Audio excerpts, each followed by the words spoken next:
இன்றைய தினத்தின் தலைப்பாக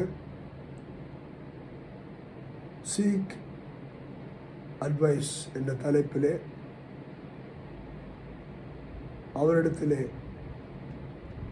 நாம் யோசனை பெற்றுக்கொள்வோம் என்ற தலைப்பிலே செப்பனியாவின் புஸ்தகம் 3ஆம் அதிகாரம் 2ஆம் வசனத்தை நாம் தியானிப்போம். அது சத்தத்துக்கு செவி கொடுக்கவில்லை, அது கடிந்து கொள்ளுதலை ஏற்றுக்கொள்ளவில்லை, அது கர்த்தரை நம்பவில்லை, அது தேவனிடத்திலே சேரவில்லை.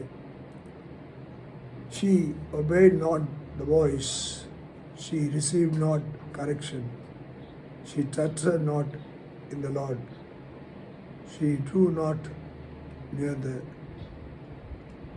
Lord. இங்கே இந்த வார்த்தையை பார்க்கும்போது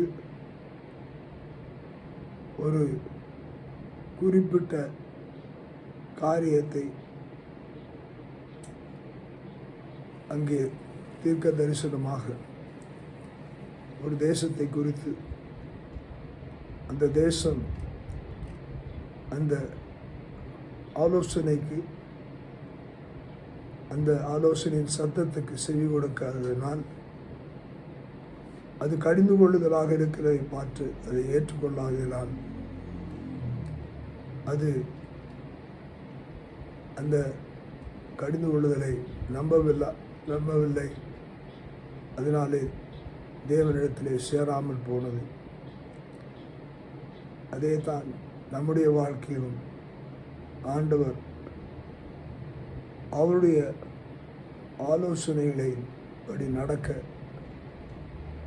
நம்மை ஒப்பு கொடுக்க வேண்டும். அதான் சங்கீதக்காரர் சொல்லும், பாவில் வழியில் இல்லாமல் பரியாசக்காரர் உட்காரும் இடத்தில் உட்காராமல் அவருடைய வார்த்தையிலே, அவருடைய ஆலோசனையிலே நாம் நடக்கும்போது நம்முடைய வழிகள் செம்மையான வழிகளாக இருக்கிறது. அப்படிப்பட்ட ஆலோசனை நாம் நாடுவோம், அதிலே தேடுவோம், நிலைத்திருப்போம், பலன் பெறுவோம். கர்த்தர் ஆசீர்வதிப்பார்.